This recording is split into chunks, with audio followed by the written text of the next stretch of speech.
बच्चों जरा सोचो, जब आयन का रस्टिंग होता है, जब दूध फटता है, फटाकड़े फूटते हैं, इन सब में एक चीज कॉमन है and that is chemical reaction. Chemistry के सबसे basic and most powerful topic के साथ हम अपने क्रैश कोर्स की शुरुआत कर रहे हैं and that is chemical reaction and equation. And believe me, अगर आपने इस वीडियो को एंड तक दिल से देख लिया, अपने नोट्स बना लिए, तो आगे के चैप्टर्स हाफ इजी लगने लगेंगे। इस वीडियो में हम सीखेंगे केमिकल रिएक्शन क्या होता है, इक्वेशन कैसे लिखते हैं, इक्वेशन को बैलेंस कैसे करते हैं, what are the different types of chemical reactions and corrosion. इसी के साथ इसको लर्न करने के कुछ टिप्स एंड ट्रिक्स भी हम आगे की वीडियो में सीखेंगे। आई नो, जैसे ही रिएक्शंस की बात होती है, बैलेंसिंग की बात होती है, आपको लगता है अरे यार ये केमिस्ट्री कितनी बेकार चीज है, रिएक्शंस लर्न नहीं होते। But don't worry, I promise you, अगर इस वीडियो को आपने पूरा देख लिया, आपने नोट्स बना लिए, विदाउट एनी डिस्ट्रैक्शन, पूरे अटेंशन के साथ देख लिया, तो केमिस्ट्री आपके मुट्ठी में होगी। आप खुद बोलोगे अरे यार केमिस्ट्री तो इजी है, केमिस्ट्री मैं संभाल लूंगा, केमिस्ट्री हो जाएगा। So what are we waiting for, let's get started. Chemical reaction क्या होता है? जब एक केमिकल सब्सटेंस दूसरे केमिकल सब्सटेंस में ट्रांसफॉर्म होता है, उसे हम बोलते हैं chemical reaction. Example, rusting of iron, settling of milk into curd, digestion of food, respiration, ये सब एग्जांपल्स हैं केमिकल रिएक्शन के। तो कुछ कैरेक्टरिस्टिक्स होते हैं केमिकल रिएक्शन के। कौन से characteristics? Gas formation, energy exchange यानी हीट का एब्जॉर्ब होना या फिर हीट का रिलीज होना, कलर चेंज हो सकता है, प्रेसिपिटेट फॉर्म हो सकते हैं। तो सबसे पहले हम देखते हैं इवोल्यूशन ऑफ गैस, गैस का इवॉल्व होना यानी गैस रिलीज जब होता है उसको हम बोलते हैं। एग्जांपल आपके एक एक्टिविटी में है zinc granules plus sulphuric acid, जब इनका रिएक्शन होता है तो इसके साथ में रिलीज होता है hydrogen gas. Change in colour, जब कोई रिएक्शन करते हैं तो उसमें कलर चेंज भी हो सकता है। इसकी भी एक एक्टिविटी है आपके टेक्स्ट बुक में, जिसमें हम पोटेशियम आयोडाइड का लेड नाइट्रेट के साथ रिएक्शन करते हैं और फॉर्म होता है लेड आयोडाइड, जो येलो कलर का होता है। ये प्रेसिपिटेट्स के फॉर्म में प्रोड्यूस होता है। So this is an example of precipitation reaction as well, ये हम आगे देखेंगे। कलर चेंज में अगर आपको एग्जांपल पूछ रहे हैं तो भी आप ये एग्जांपल लिख सकते हो। बेस्ट एग्जांपल है lead potassium iodide plus lead nitrate.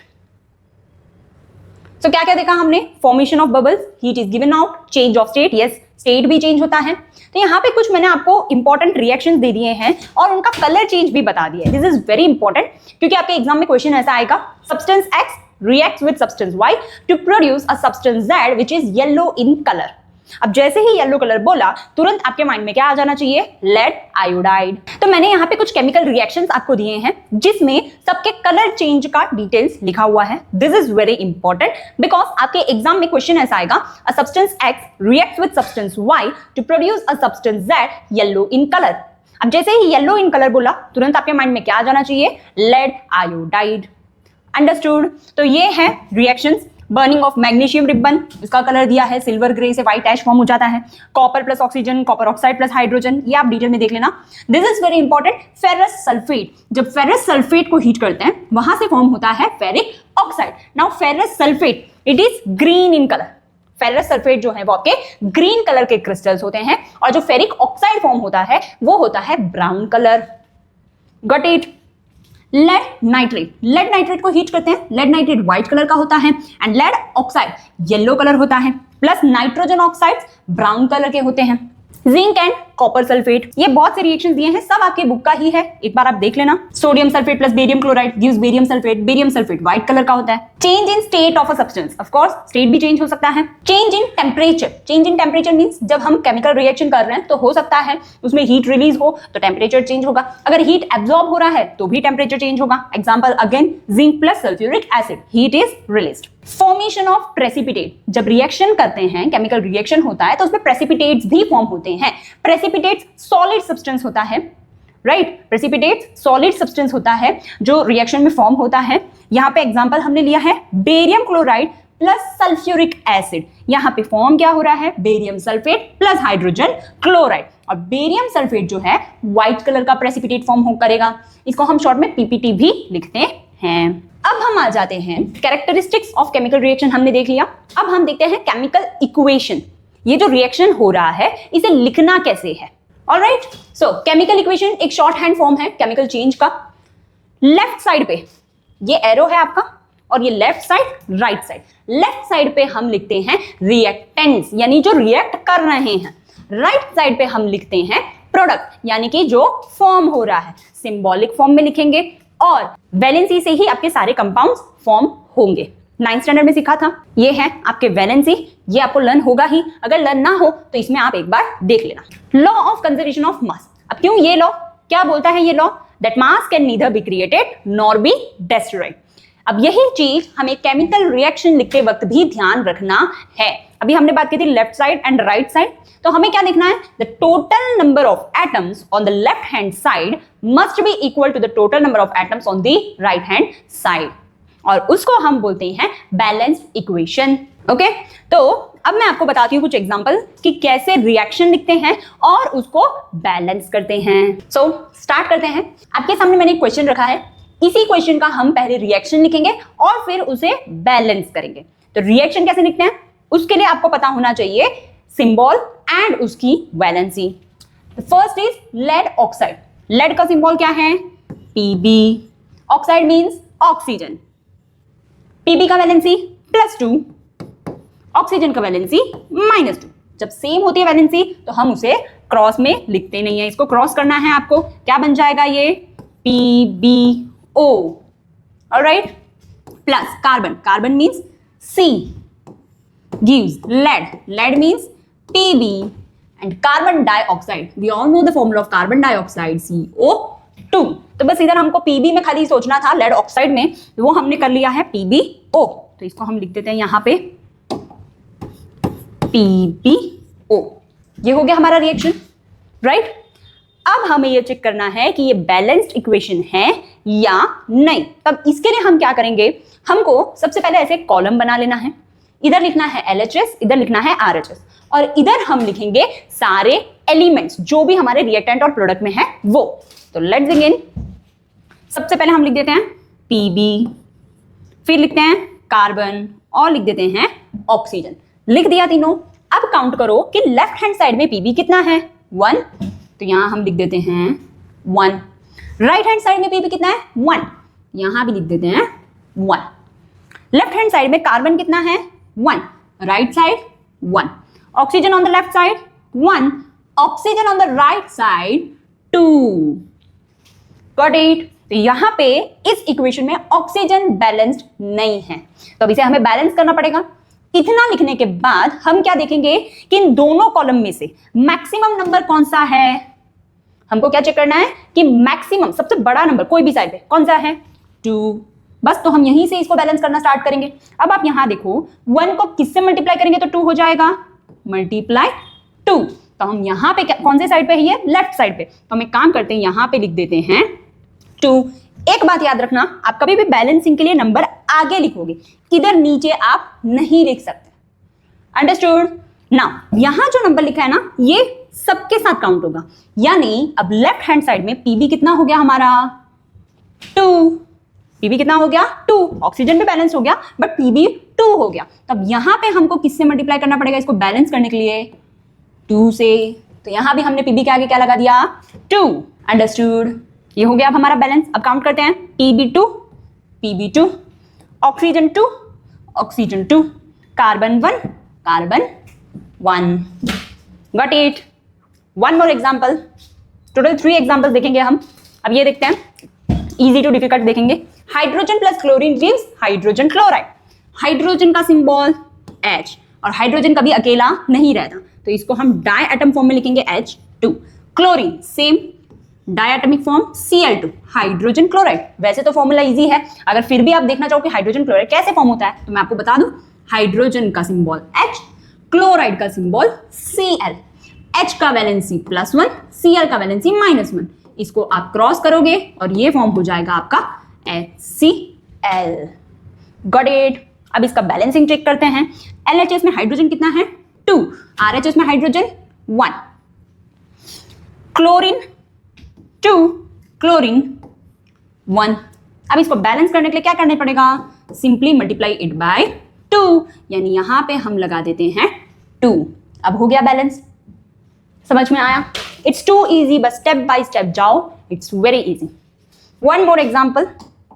And the difficult one, barium chloride plus aluminium sulphate gives barium sulphate plus aluminium chloride. अब बहुत सारे स्टूडेंट्स क्या करते हैं, इस रिएक्शन को ना लर्न करते हैं और फिर भूल जाते हैं। इसको लर्न नहीं करना है, इसको थोड़ा ध्यान से करना है। देखो बेरियम क्लोराइड, बेरियम का सिंबल Ba, क्लोराइड का Cl, Ba का वैलेंसी +2। ये करते करते ना आपके मुंह पे हो जाएगा, फिर आप फटाफट करने लगोगे।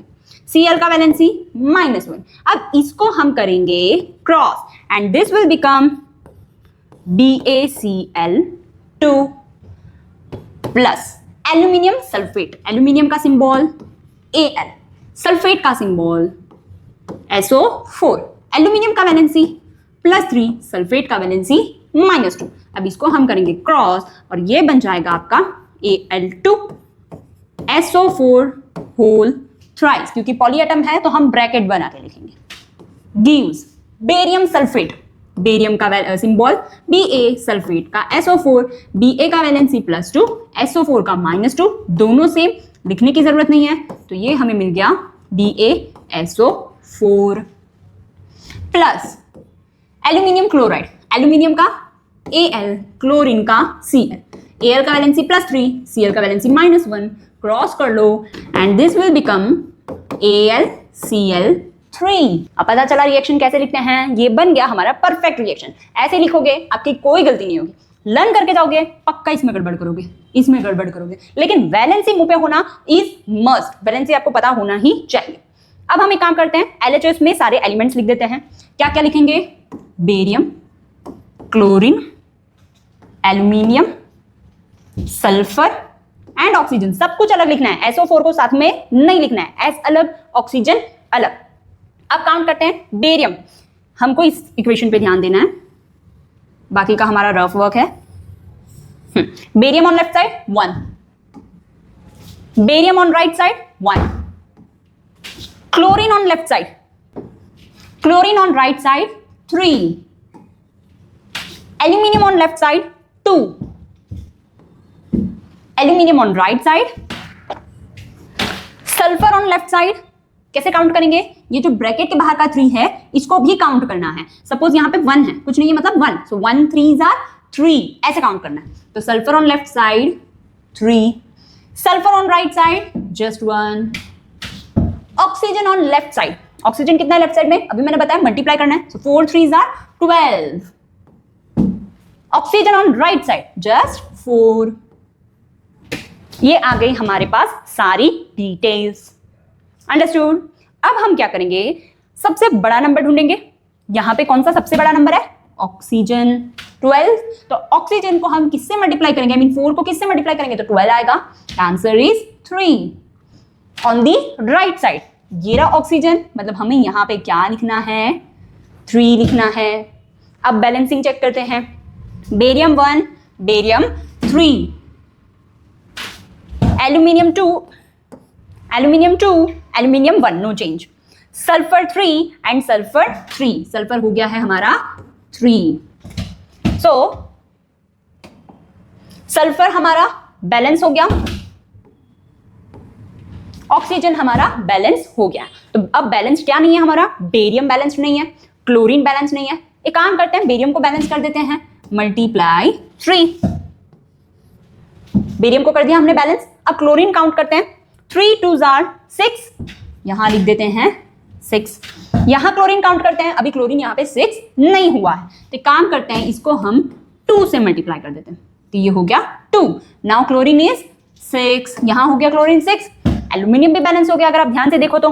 अब आप एल्यूमिनियम देखो तो आप एल्यूमिनियम भी बैलेंस हो गया है। चेक करते हैं, barium 3, barium 3 balance, chlorine 3 2s are 6, chlorine 2 3s are 6, chlorine balance, sulphur, sulphur 3, sulphur 3, oxygen 4 3s are 12, 3 4s are 12, and ये हो गया हमारा balanced chemical equation. I hope you understood. So this is all about balanced chemical equation. Equation कैसे लिखते हैं, उसे balance कैसे करना है, दोनों हमने देख लिया। ऐसे आप और बहुत सारे क्वेश्चंस प्रैक्टिस कीजिए, आपको भी इसमें ग्रिप आ जाएगी। और केमिकल रिएक्शन लिखने के बाद एरो के ऊपर आप देखना, उसमें ना टेम्परेचर लिखा होता है, कंडीशंस लिखा होता है, यानी जिस कंडीशन में हम उस रिएक्शन को कर रहे हैं वो सब हम मेंशन करेंगे एरो के ऊपर, and that is also very important. Other than that will write physical states, यानी जैसे मैग्नीशियम प्लस ऑक्सीजन है तो मैग्नीशियम कौन से स्टेट में है, सॉलिड स्टेट में, ऑक्सीजन कौन से स्टेट में है, गैसियस स्टेट में, मैग्नीशियम ऑक्साइड सॉलिड स्टेट। ये होती है रिएक्शन की information. And then comes types of chemical reaction, very important. Types of chemical reaction में आपको सारे रिएक्शंस पढ़ने हैं, तो let's see one by one. सबसे पहले है कॉम्बिनेशन रिएक्शन। कॉम्बिनेशन रिएक्शन क्या होता है, दो या दो से ज्यादा रिएक्टेंट्स मिलके सिंगल प्रोडक्ट फॉर्म करेंगे। प्रोडक्ट कितने फॉर्म करेंगे, single product. So a chemical reaction in which two और more reactants combine to form a single product is called combination reaction. Example, calcium oxide plus water, very important reaction. Calcium oxide और water को react करेंगे, हमें क्या मिलेगा, CaOH whole twice calcium hydroxide, यानी कि slack lime, जिसका common नाम है स्नेक लाइम। अभी जो हमने स्लेक लाइम प्रोड्यूस किया यानी कि कैल्शियम हाइड्रोक्साइड, ये कैल्शियम हाइड्रोक्साइड क्या करेगा, ये रिएक्ट करता है स्लोली कार्बन डाइऑक्साइड के साथ। इसको हमने वॉल्स पे अप्लाई कर दिया, अभी मैंने बताया कि व्हाइट वॉशिंग वॉल्स में यूज होता है ये, तो वॉल्स में अप्लाई किया। अब एटमॉस्फेयर में जो कार्बन डाइऑक्साइड है इसके साथ में ये स्लोली रिएक्ट करेगा, यानी calcium hydroxide plus carbon dioxide, और ये फॉर्म करेगा कैल्शियम कार्बोनेट। ये प्रोड्यूस करेगा कैल्शियम कार्बोनेट प्लस वाटर। तो ये जो कैल्शियम कार्बोनेट फॉर्म होता है इसी से वॉल्स पे शाइन आती है। तो this is also one of the important reaction, though ये कॉम्बिनेशन नहीं है but it's very important. Combination के और एग्जांपल है आपके, burning of coal, carbon plus oxygen gives carbon dioxide, reactant दो, product single. Formation of water droplet, H2 plus O2 gives H2O, reactant दो, product एक। ये आपको मैंने एग्जांपल दिए हैं कॉम्बिनेशन रिएक्शन के, आपके टेक्स्ट बुक में जितने भी एग्जांपल है सबको कवर करने की कोशिश की है। तो सबसे पहला है आपका formation of calcium hydroxide, as we already discussed. Magnesium plus oxygen gives magnesium oxide, ये भी कॉम्बिनेशन है।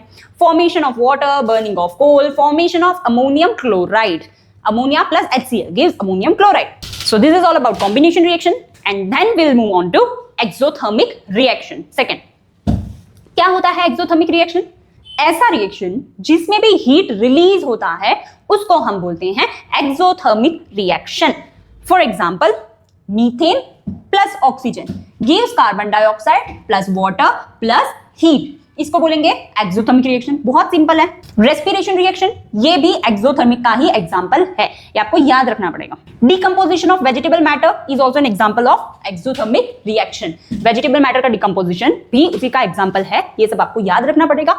एंड एक हिंट मैं आपको दे दूं, ज्यादातर कॉम्बिनेशन रिएक्शन जो है ये आपके एक्सोथर्मिक ही होते हैं, कुछ कुछ एक्सेप्शंस है, जैसे कि ये वाला डिकम्पोजिशन रिएक्शन है, ये एक्सोथर्मिक है। अभी मैंने कॉम्बिनेशन का एग्जांपल बताया, अभी आपको आगे बताऊंगी उसकी detail. Then comes endothermic reaction. Now, what do you mean by endothermic reaction? A reaction in which heat is absorbed. Heat absorb करता है, यानी हीट रिलीज नहीं हो रहा है, हीट एब्जॉर्ब करता है। आपका जो वेसल है उसका टेम्परेचर डाउन हो जाएगा, रिड्यूस हो जाएगा, उसको बोलते हैं एंडोथर्मिक रिएक्शन। एग्जांपल भी है इसका, हम आगे देखेंगे लेटर ऑन। तीन टाइप्स हमने पढ़ लिए, कॉम्बिनेशन, एक्सोथर्मिक, एंडोथर्मिक। अब बात करते हैं decomposition reaction.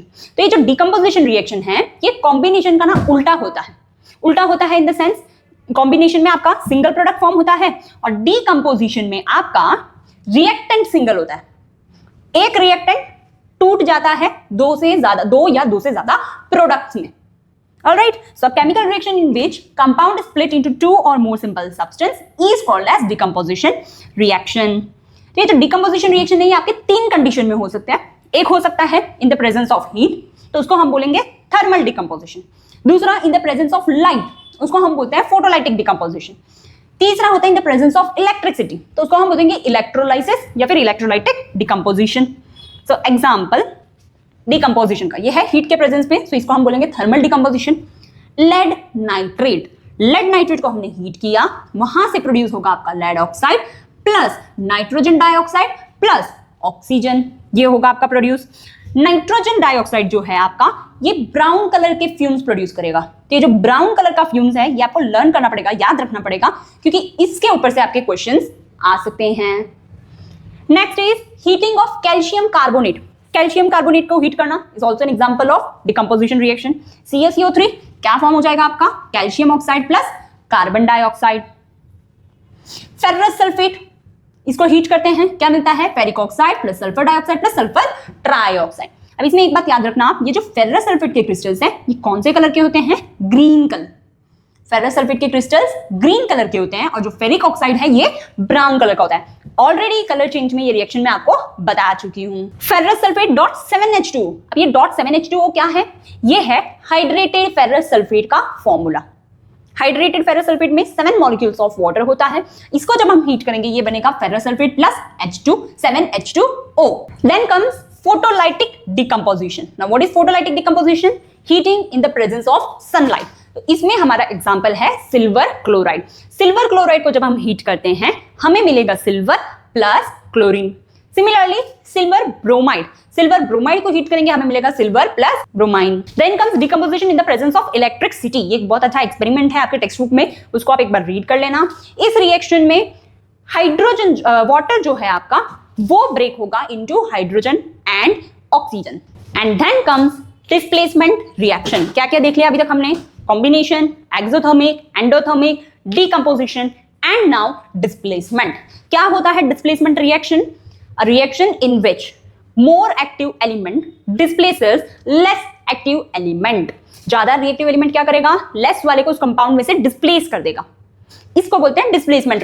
Example CuSO4 plus Fe। अब इसमें आपको किस पे ध्यान देना है? Copper and ion. Copper and ion में से ज्यादा रिएक्टिव कौन है? आयन। तो आयन क्या करेगा? कॉपर को कॉपर सल्फेट में से निकाल देगा और खुद बना लेगा ferrous sulphate plus copper. This is known as displacement reaction. हाँ, इसमें आप एक बात याद रखना, जो आपके कॉपर सल्फेट का कलर होता है ब्लू होता है और जो फेरस सल्फेट है उसका कलर होता है green. Two more examples are zinc plus copper sulphate. क्या मिलेगा हमें? Zinc sulphate plus copper. Lead plus copper chloride gives lead chloride plus copper. सारे रिएक्शन मैंने लिखे हैं, ये रिएक्शंस आप रीड कर लेना, आपको एक साथ में नोट्स मिल जाएंगे। So this was all about displacement reaction. Now let's talk about double displacement reaction. Now what happens in double displacement reaction? Ions are exchanged between two reactants forming new compounds. Ions का exchange होता है दो compounds के बीच में, उसको हम बोलते हैं double displacement reaction. Example, double displacement reaction के एग्जाम्पल देख लेते हैं। Barium chloride plus sodium sulphate. अब इसमें आप देखो कि दोनों ही हमारे कंपाउंड्स हैं, BaCl2 प्लस Na2SO4। डिस्प्लेसमेंट में क्या होता था? Zn plus, right, Zn plus CuSO4। एक अकेला एलिमेंट होता था और दूसरा कंपाउंड होता था। इसमें दोनों ही कंपाउंड है, BaCl2 plus Na2SO4। Now what will happen? Ba जो है, now what will happen? Ba आपका Na की जगह पे आ जाएगा और Na आपका Ba की जगह पे आ जाएगा, यानी barium sulphate plus sodium chloride. Ions are exchange, hence it is known as double displacement reaction. Got it? अब इसी डबल डिस्प्लेसमेंट रिएक्शन में क्या होता है? कभी कभी प्रेसिपिटेट्स फॉर्म होते हैं। क्या फॉर्म होते हैं? प्रेसिपिटेट्स। और जिस भी रिएक्शन में प्रेसिपिटेट्स फॉर्म होते हैं उनको हम प्रेसिपिटेशन रिएक्शन भी बोलते हैं। और ये जो एग्जांपल है आपका, ये आपके प्रेसिपिटेशन रिएक्शन का भी एग्जांपल है। व्हाई? बिकॉज इसमें आपके व्हाइट प्रेसिपिटेट्स फॉर्म हो रहे हैं बेरियम सल्फेट के, राइट? So ये रहा आपके precipitation reaction का definition. Reaction in which precipitate is formed by the mixing of the aqueous solution of two salts is called precipitation reaction. One more example is AgNO3 plus NaCl gives AgCl plus NaNO3. इसमें silver chloride के precipitates आपको मिलेंगे। इसके भी मैंने सारे reactions लिख दिए हैं, तो ये भी आप ध्यान से पढ़ लेना। And then comes oxidation and reduction reaction, which is again very important topic of this book, right? So, क्या होता है ऑक्सीडेशन? टर्म्स को ना बिल्कुल सिंपल रखना है, बिल्कुल भी सिंपल, ताकि आप इसको आसानी से समझ सको। ऑक्सीडेशन, ऑक्सीडेशन का मतलब होता है एडिशन ऑफ ऑक्सीजन और रिमूवल ऑफ हाइड्रोजन। ऑलराइट, क्या बोला मैंने? ऑक्सीडेशन में ऑक्सीजन या तो ऐड होगा या फिर हाइड्रोजन निकलेगा, इसको बोलते हैं ऑक्सीडेशन। Got it? अंडरस्टूड? और रिडक्शन क्या होगा? इसका बिल्कुल उल्टा, यानी ऑक्सीजन आपका रिमूव होगा या फिर हाइड्रोजन ऐड होगा, is known as reduction reaction. Clear? Examples of oxidation reduction reaction, जिसमें दोनों होता है ना साइमल्टेनियसली, कोई रिएक्शन है जिसमें आपका ऑक्सीडेशन भी हो रहा है रिडक्शन भी हो रहा है, उसको हम बोलते हैं रेडॉक्स रिएक्शन। अब इसमें आप देखो ये एग्जांपल है ऑक्सीडेशन रिडक्शन रिएक्शन का, तो इसमें हम देखते हैं कि किसका ऑक्सीडेशन हो रहा है किसका रिडक्शन हो रहा है। पहले ऑक्सीडेशन पे ध्यान देते हैं। ऑक्सीडेशन का क्या मतलब बताया मैंने, ऑक्सीजन ऐड या फिर हाइड्रोजन रिमूव। फर्स्ट रिएक्शन देखो, कॉपर प्लस ऑक्सीजन, कॉपर अकेला है, कॉपर अकेला है। राइट साइड में देखो, सॉरी यहां पे ना ओ आएगा, यहां पे ओ रह गया है लिखना। कॉपर अकेला था, राइट हैंड साइड में कॉपर के साथ क्या आ गया, ऑक्सीजन, राइट। तो ऑक्सीजन क्या हुआ, ऐड, और ऑक्सीजन ऐड होता है तो क्या होता है, ऑक्सीडेशन। तो क्या बोलेंगे हम, copper is oxidised to copper oxide. Clear. Next, CuO plus H2 gives Cu plus H2O। यहां पे कॉपर के पास ऑक्सीजन, यहां पे कॉपर के पास ऑक्सीजन है ना, और राइट हैंड साइड में देखो कॉपर में से ऑक्सीजन रिमूव हो गया, निकल गया, और ऑक्सीजन निकलता है तो क्या होता है, रिडक्शन, राइट। तो यहां पे हम क्या देख रहे हैं, copper oxide is reduced to copper. Next, ZnO plus C gives Zn plus CO। ZnO में ऑक्सीजन है और राइट साइड में आप देखो Zn में से ऑक्सीजन निकल गया, ऑक्सीजन निकलता है तो क्या होता है, रिडक्शन। तो क्या बोलेंगे, zinc oxide is reduced to zinc. वही आप कार्बन में देखो, कार्बन ना पहले अकेला है और बाद में उसके साथ ऑक्सीजन आ गया, ऑक्सीजन ऐड हुआ मतलब ऑक्सीडेशन हुआ, तो क्या बोलेंगे, carbon is oxidised to carbon oxide. Understood. MnO2 plus HCl gives MnCl2 plus H2O plus Cl2। Manganese oxide, इसके पास ऑक्सीजन है, राइट। यहां देखो ऑक्सीजन निकल गया, ऑक्सीजन निकला मतलब reduction oxygen. So manganese oxide is reduced to manganese chloride. I hope you understood. अगर कुछ डाउट है तो आप कमेंट करके पूछना, I try to explain you again. Redox reaction I already told you, जिस भी रिएक्शन में ऑक्सीडेशन भी हो रहा है एंड साइमल्टेनियसली रिडक्शन भी हो रहा है उसको हम बोलते हैं redox reaction. Understood. Now let's see oxidising agent and reducing. Oxidation reduction reaction में कोई ऑक्सीडाइजिंग एजेंट भी होता है एंड रिड्यूसिंग एजेंट भी होते हैं। सो लेट्स सी कि what are this oxidising and reducing agent. Simple terms में आपको समझा देती हूं, थोड़ा सा ना अपोजिट है, यानी जिसका रिडक्शन होता है, क्या हो रहा है, जिसका खुद का रिडक्शन हो रहा है वो एजेंट कौन सा होगा, ऑक्सीडाइजिंग। जिसका खुद का रिडक्शन हो रहा है वो एजेंट कौन सा होगा, ऑक्सीडाइजिंग। जिसका खुद का ऑक्सीडेशन हो रहा है वो कौन सा एजेंट होगा, reducing agent. Understood, simple. Let's see some example again, फिर वही रिएक्शन वाले एग्जांपल, जैसे कि zinc oxide ZnO plus C gives Zn plus CO, right. यहां पे C पे ध्यान दो आप, C का क्या हो रहा है, carbon is oxidised to carbon monoxide. जिसका खुद का ऑक्सीडेशन हो रहा है एजेंट कौन सा होगा, वो reducing. So carbon is the reducing agent. Similarly जिसका खुद का रिडक्शन हो रहा है वो एजेंट कौन सा होगा, ऑक्सीडाइजिंग एजेंट। ये आपके क्वेश्चन एग्जाम में जरूर आएंगे, identify the oxidising and reducing agent. Clear. Let's proceed. अब मैंने आपको कुछ एग्जांपल दिए हैं, रिएक्शन दिए हैं। इस रिएक्शन में आपको सब क्लियर लिखा हुआ है कि कौन सा रिएक्शन एक्सोथर्मिक हो सकता है और कौन सा रिएक्शन एंडोथर्मिक हो सकता है।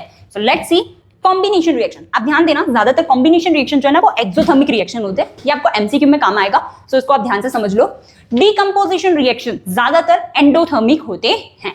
Displacement reaction exothermic mostly, double displacement reaction exothermic and sometimes neutral reaction.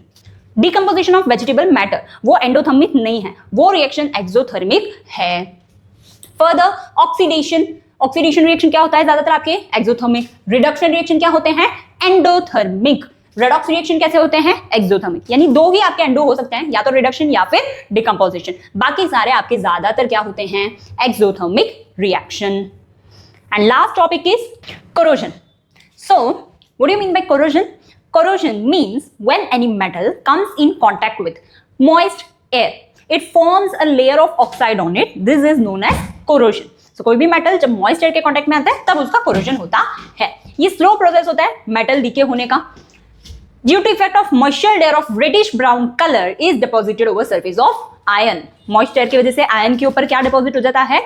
Brown colour का लेयर। फॉर्मूला ऑफ रस्ट क्या होता है? Fe2O3.H2O। कॉपर की अगर बात करें तो कॉपर ऑब्जेक्ट जो है ये ग्रीन कलर के सब्सटेंस के साथ कोट हो जाते हैं, और ये जो ग्रीन कलर का सब्सटेंस है ये होता है कॉपर कार्बोनेट। सिल्वर की अगर बात करें तो सिल्वर के जो ऑब्जेक्ट्स होते हैं ये ब्लैक एंड हो जाते हैं, इनकी शाइनिंग चली जाती है। तो ये किसके वजह से होता है? सिल्वर और हाइड्रोजन सल्फाइड के रिएक्शन की वजह से। तो silver plus hydrogen sulphide. And then comes rancidity. Rancidity means जब फैट्स और ऑयल्स का ऑक्सीडेशन होता है उसको हम बोलते हैं रेंसिडिटी। उससे फूड हमारा स्पॉइल हो जाता है। तो रेंसिडिटी से प्रिवेंट करने के लिए फूड को हम एयरटाइट कंटेनर में रखते हैं। जो चिप्स होते हैं, पैकेट फूड्स होते हैं, उसमें हम नाइट्रोजन ऐड करते हैं उसको बिगड़ने से, रेंसिड होने से बचाने के लिए। या फिर रेफ्रिजरेटर्स के अंदर लो टेम्परेचर पे स्टोर करना भी उसे प्रिवेंट कर सकता है। So that's it. That's all about chemical reaction and equation. Share this video maximum with your friends. This is Priyanka signing off until we meet again. Thank you.